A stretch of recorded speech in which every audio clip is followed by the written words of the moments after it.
Les Fosses del Franquisme és un projecte amb vocació de servei públic que vol impulsar la memòria democràtica. Tenim l'obligació moral de desfer la llosa de l'oblit per tal de no repetir mai més els episodis més tràgics de la nostra història.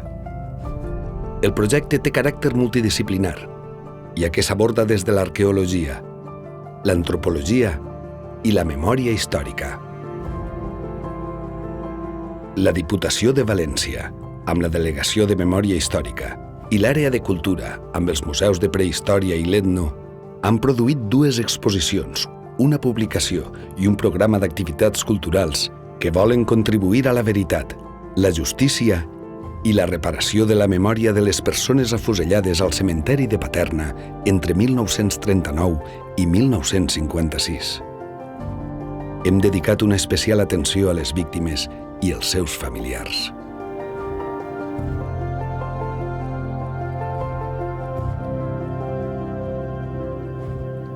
El projecte expositiu Les Fosses del Franquisme és un projecte en el que l'Etno es comença a treballar per allà 2 anys llargs. Part del nostre equip tècnic entra un poc en contacte en la casuística de que apareixen una sèrie de peces de cultura material que apareix després de les excavacions en el cementeri de Paterna, que es comencen a conformar una troballa, una col·lecció que és certament singular, i des de la part tècnica es comença a plantear-se la possibilitat de fer una exposició. Las fosas suponen la demostración de la cruel represión que llevó a cabo el ejército vencedor sobre los vencidos una vez había acabado el conflicto armado. Y digo conflicto armado, que no guerra, porque el estado de guerra se mantuvo en España hasta abril de 1948.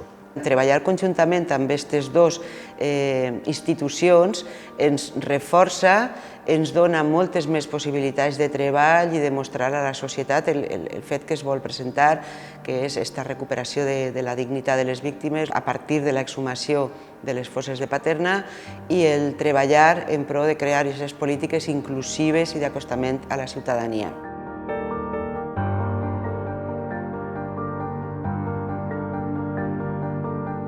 Arqueologia de la memòria a les Fosses de Paterna és un projecte expositiu que està comissariat per un equip multidisciplinar on conflueixen especialistes de l'arqueologia, de l'antropologia i de la documentació. L'exposició es planteja 3 objectius principals, que són, en primer lloc, explicar el paper de l'arqueologia no només en els processos d'exhumació i d'identificació de les víctimes, sinó també en la reconstrucció de les seues històries de vida. El Museu de Prehistòria, lògicament, fa un abordament des del seu camp, des de l'arqueologia, i l'Etno fa un abordament des de l'antropologia, des de l'etnologia. Allí se concentraran els tresors de les famílies, però també els objectes, roba, calçader, que ha aparegut quan s'ha exhumat una fossa.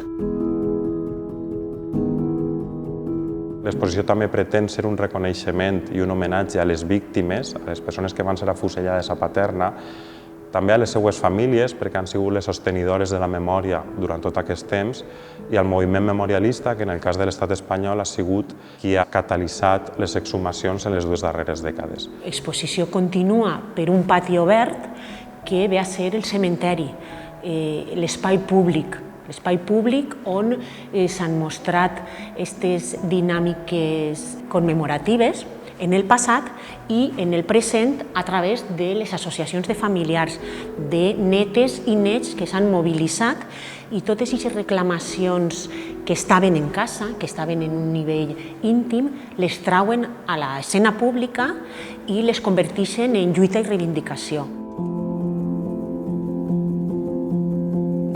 Si calguera escriure, l'objectiu primer d'aquest projecte és reconèixer aquestes famílies i reconèixer sobretot aquelles persones dins d'aquestes famílies que han dut aquesta lluita durant molt de temps. No es tracta només de la part metodològica, l'arqueologia, l'ADN, la conservació de les restes, la publicació. No. Es tracta de que estem en persones que reclamen conèixer i que reclamen que posem en el lloc històric que toca, no?, a aquestes víctimes. Finalment, l'exposició el que pretén és oferir un espai de reflexió i de diàleg sobre la memòria democràtica.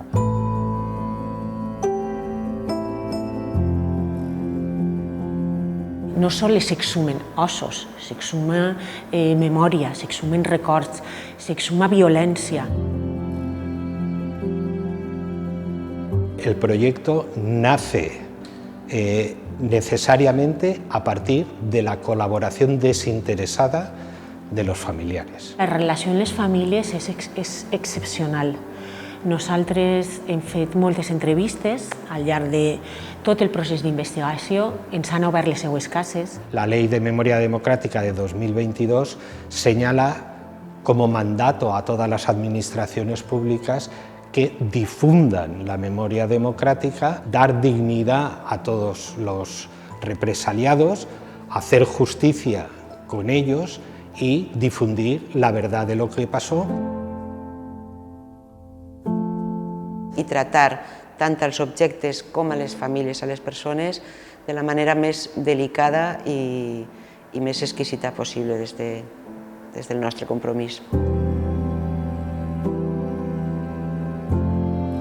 És una exposició que només passa, si m'ho permeteu, una vegada en la vida. Pensem que els museus, com a institucions culturals públiques, són espais idonis per abordar històries i patrimonis que són incòmodes, que són conflictius. És important recordar-ho, és important plantejar-ho, és important confrontar-ho i és important pensar-ho.